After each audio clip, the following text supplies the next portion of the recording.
Assalamualaikum my dear all. This is Zulfikar Ali Syanch, lecturer in English, and you are watching my YouTube channel Zulfikar Syanch. अॼु को असां discuss कंदासीं previously असां discuss कयोसीं 6th class जे lesson के unit number 2 के उन जा कुछ एक्सरसाइज़िस असां कंप्लीट कयूंसीं. सॉरी 7th क्लास जी एक्सरसाइज़िस कुछ असां यूनिट 2 जो कंप्लीट कयूंसीं, पर उन मां कुछ ॿ और 3 एक्सरसाइज़ रहनि पियूं पार्ट 2 मां. हाणे उन्हनि खे असां डिस्कस कंदासीं. उन्हनि मां फर्स्ट एक्सरसाइज़ जेकी आहे U can see on the screen, तव्हां स्क्रीन ते ॾिसी सघो पिया. फर्स्ट एक्सरसाइज़ आहे that is of articles. When you go through the page number 35, जॾहिं तव्हां 35 पेज ते वेंदव त उते आर्टिकल जी एक्सरसाइज़ आहे. you are supposed to put in article a and an article. उन्हनि में सिर्फ़ु डिस्कस थियल आहे a and n article, where we have to use a article and where we have to use an article.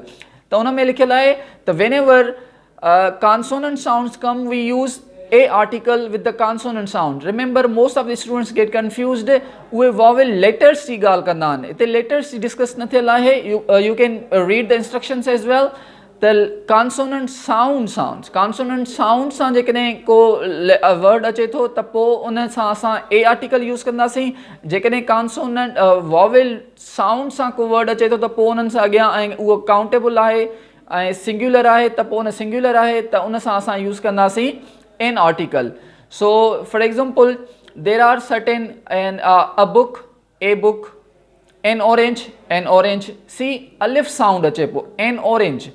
कुछ अहिड़ा बि words आहिनि जेके असांजा स्टार्ट तक वर्ड एच हुन सां थींदा आहिनि, कॉन्सोनेंट सां, लेटर कॉन्सोनेंट सां स्टार्ट थींदा आहिनि, बट उहे साउंड जेके आहिनि उहो वॉवल साउंड ॾींदा आहिनि.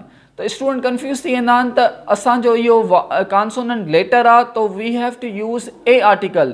ईअं न आहे. जेकॾहिं असांजो कॉन्सोनेंट साउंड आहे त कॉन्सोनेंट साउंड सां ए आर्टिकल पुट कंदासीं.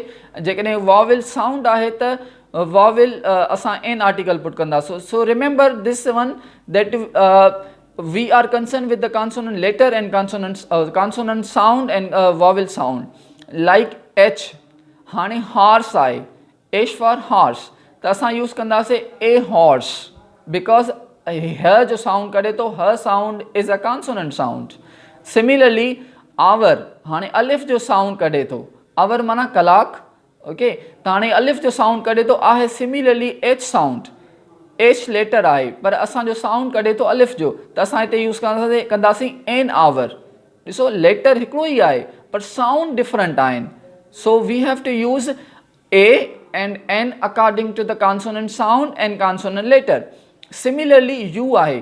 हाणे यू सां असां अलिफ बि ए जो बि साउंड ॾींदो आहे, यू जो बि साउंड ॾींदो आहे. यू जेको साउंड ॾे त उहो कॉन्सोनेंट साउंड थी वेंदो, अलिफ जो साउंड जेको ॾे त उहो असांजो वॉवल साउंड थी वेंदो. फॉर एग्ज़ाम्पल यूनिवर्सिटी, हाणे हिते university A university, because it gives the sound of U, A university.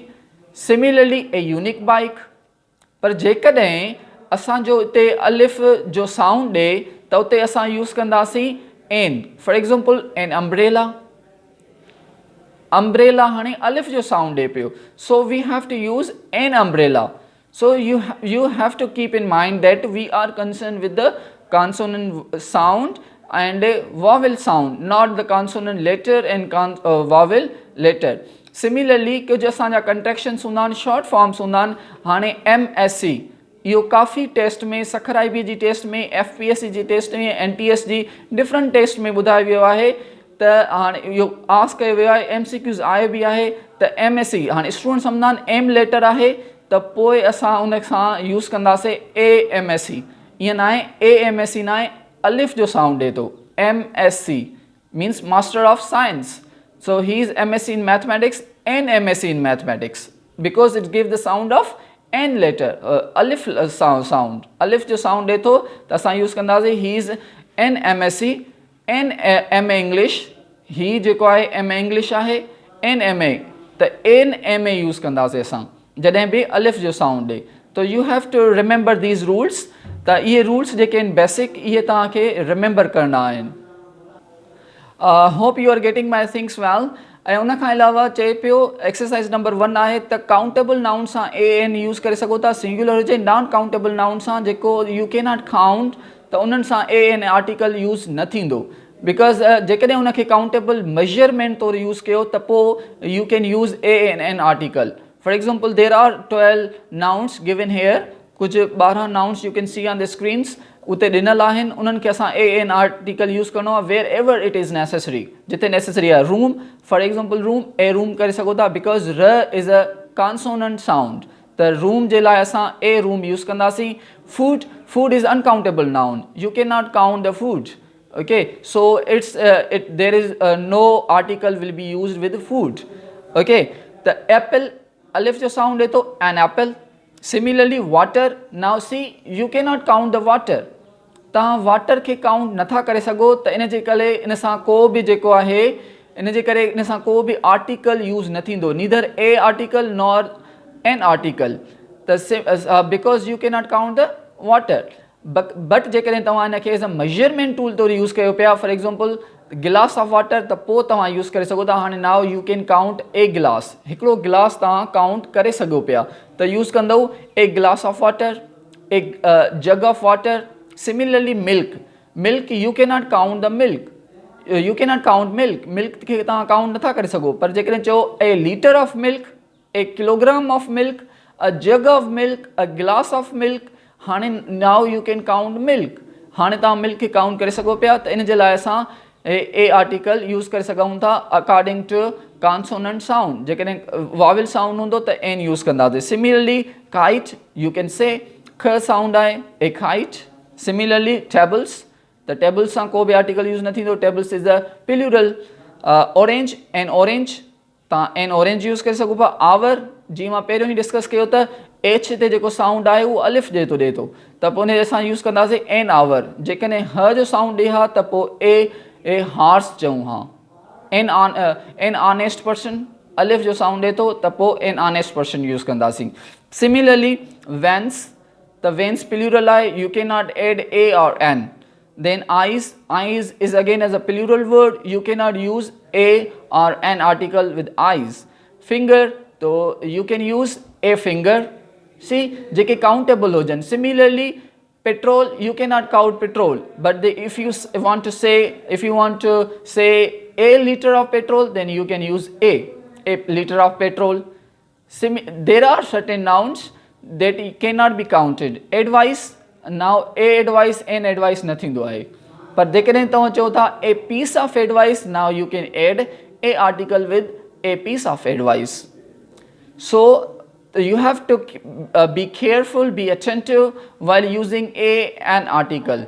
हिननि में एक्सरसाइज ॾिनल आहे ए एन आर्टिकल जी. बक़ाया जेको द आर्टिकल आहे उनखे असां सेपरेटली पढ़ंदासीं. It's a long topic.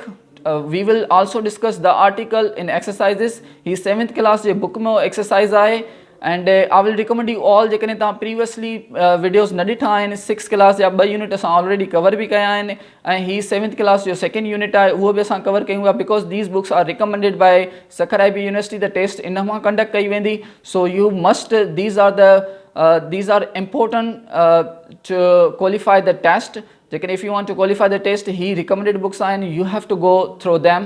उन्हनि मां उन जी एक्सरसाइज़िस बि तव्हांखे सोल्व करणी पवंदी. त हिन जा असांजा आर्टिकल जा एक्सरसाइज़ जेकी हुन आस्क कई वई हुई, हिन पुछी वई हुई यूनिट 2 में, उहा असांजी कंप्लीट थी वई. हाणे we are moving towards the another exercise that is on reflexive pronoun. हाणे रिफ्लेक्सिव प्रोनाउन जी जेकी एक्सरसाइज़ आहे असांजी उहा आहे रिफ्लेक्सिव प्रोनाउन. रिफ्लेक्स लफ़्ज़ जी मीन्स आहे थ्रो बैक, रिफ्लेक्ट बैक. आईने में असां का लाइट हणंदा आहियूं न, उहा लाइट असांखे ब्रेक थींदी आहे. Reflect back, it is taken from that word reflect. Okay, तो रिफ्लेक्सिव मीन्स रिफ्लेक्ट बैक. हाणे उन्हनि जा कुझु आहिनि वर्ड्स. जीअं आई आहे त उन सां यूज़ कंदो रिफ्लेक्सिव प्रोनाउन थींदो माई सेल्फ. यू आहे त योर सेल्फ. शी आहे त हर सेल्फ. ही आहे त हिम सेल्फ. हाणे कुझु प्लूरल आहिनि, उन्हनि जा वरी प्लूरल ठहंदा. For example they are, they is a plural, पोइ उन जो यूज़ कंदासीं themselves, selves. Okay, you can also see on the screen. He 7th class J unit 2 में ये एक्सरसाइज आहे. You can see on the screen page number 37 ते आहे. Okay, and then the we जो थींदो ourselves. We is again a plural. तो plural आहे त असां यूज़ कंदासीं ourselves. And then another word is used for the plural. जेको प्लूरल आहे यूज़ थींदो आहे ourselves. themselves, okay, these are the plural, I and you. त पोइ असां ॿिन्हिनि जे लाइ I and you असां ॿिन्हिनि जे लाइ यूज़ कंदासीं ourselves. त जिथे ॿ या ॿिनि खां वधीक बि ॾे त उहो बि कंसेप्ट प्लूरल जो थींदो, सेल्व्स असां यूज़ कंदासीं, सेल्फ यूज़ न कंदासीं। त हाणे हाणे जीअं हिकिड़ो एग्ज़ाम्पल तो ॾिनल आहे, Hasan repair the shoes himself, means पंहिंजो पाण हुन पंहिंजा शूज़ रिपेयर कया। Okay, then we will do it ourselves. Okay, we सां ourselves यूज़ कंदा। The door open by itself, दरवाज़ो पंहिंजो पाण खुली वियो। ओके, त पोइ opens by itself. Non living thing हुजे या बर्ड्स हुजे या एनिमल्स हुजे, और उन्हनि जे लाइ असां यूज़ करे सघूं था itself. Okay, then she locked herself in, तो शी सां असां हर सेल्फ यूज़ कंदासीं, हुन पंहिंजो पाण खे अंदरि लॉक कयो। त हाणे इहे एक्सरसाइज़ आहिनि, इहे असांजा एग्ज़ाम्पल ॾिनल आहे। We are moving towards the exercise number 5 आहे, त उनखे असां एक्सरसाइज़ खे अटैम्प्ट करिणो आहे। नंबर 1 असांजे कुझु वर्ड्स मिलियल आहिनि, you also can see on the screen as well. Myself, herself, ourselves, himself, yourself, itself, yourselves, themselves. त योर सेल्फ बि singular बि आहे, योर सेल्व्स प्लूरल बि आहे। तव्हां singular बि थी सघे थो, प्लूरल बि थी सघे थो। सो हाणे ए खां एच ताईं आहिनि, so we will attempt that one. Now do you think we can do it? छा तव्हां do you think we can do it by ourselves? त वी यूज़ थियल आहे एक्सरसाइज़ में, फर्स्ट सेंटेंस में ए में वी यूज़ थियल आहे, त पोइ बाय ourselves यूज़ कंदासीं। यू सां असां छा थींदोसीं, ऑलरेडी असां पढ़ी वियासीं, U yourself, you yourself broke your toy, so don't cry now. Number 3rd sentence are, they are good students and will be able to do the exercise by themselves. हाणे students जेको आहे उहो plural आहे, plural जे लाइ असां कहिड़ो pronoun use कंदा आहियूं, दे। त पोइ दे आहे त themselves। प्लूरल जे लाइ मां तव्हांखे में डिस्कस कयो त प्लूरल जे लाइ असां सेल्व्स यूज़ कंदा आहियूं, सेल्फ यूज़ न कंदा आहियूं। देन ही पेंटेड हिज हाउस हिमसेल्फ, त हिमसेल्फ ही सां असां यूज़ कंदासीं himself. I hurt myself, जीअं अॻु में डिस्कस करे वियासीं, आई जो असांजो माई थींदो ऐं रिफ्लेक्सिव प्रोनाउन थींदुसि myself. I hurt myself while cleaning the kitchen. Similarly the doctor got locked by doctor is a man, त पोइ असां यूज़ कंदा the doctor got locked by himself. Okay, त got locked by himself. जेकॾहिं doctor का woman आहे त पोइ यूज़ कंदासीं got locked by herself. So जेको कॉन्टेक्स्ट हूंदो उन मुताबिक़ असां रिफ्लेक्सिव प्रोनाउन यूज़ कंदासीं। All of you try and do it yourself. All of you जी ॻाल्हि करे थो, तव्हां सभु। ओके, त पोइ बाय योर सेल्फ यूज़ कंदासीं। She hurt herself while trying to learn a new game. Okay, so herself, remember this one, जेको तव्हांजो पर्सनल प्रोनाउन हूंदो उन मुताबिक़ तव्हांजो रिफ्लेक्सिव प्रोनाउन यूज़ थींदो। आई आहे त हिन जो पॉजिटिव केस आहे माई, त रिफ्लेक्सिव प्रोनाउन यूज़ थींदो माई सेल्फ। ही आहे त हिन जो पॉजिटिव केस आहे, ऑब्जेक्टिव केस आहे हिम, त पोइ इन जो यूज़ थींदो हिम सेल्फ। जेकॾहिं शी आहे त पोइ इन जो यूज़ थींदो हर सेल्फ। दे आहे त दैम सेल्व्स, यू आहे त योर सेल्फ बि थी सघे थो, सिंगुलर आहे प्लूरल आहे त योर सेल्व्स थी सघे थो, वी आहे त अर सेल्व्स थी वेंदो। According to the context, according to the personal pronoun असां उहो रिफ्लेक्सिव प्रोनाउन यूज़ कंदासीं। So this was the last exercise in unit number 2 in 7th class in text book board, जो असां यूनिट नंबर 2 डिस्कस कयोसीं ऐं ही last exercise हुई। And V will meet another lecture, उन में असां डिस्कस कंदासीं 6th क्लास जे यूनिट नंबर 3 खे। इहे ॿई असां पहिरियों बुक कंप्लीट कंदासीं 6th ऐं 7th क्लास जा। Then we will move towards the 8th and 9th class. पोइ असां 8th and 9th क्लास जे बुक्स खे डिस्कस कंदासीं। And this is the end of lecture. We will meet another lecture. Till that see you soon. अल्लाह हाफ़िज़।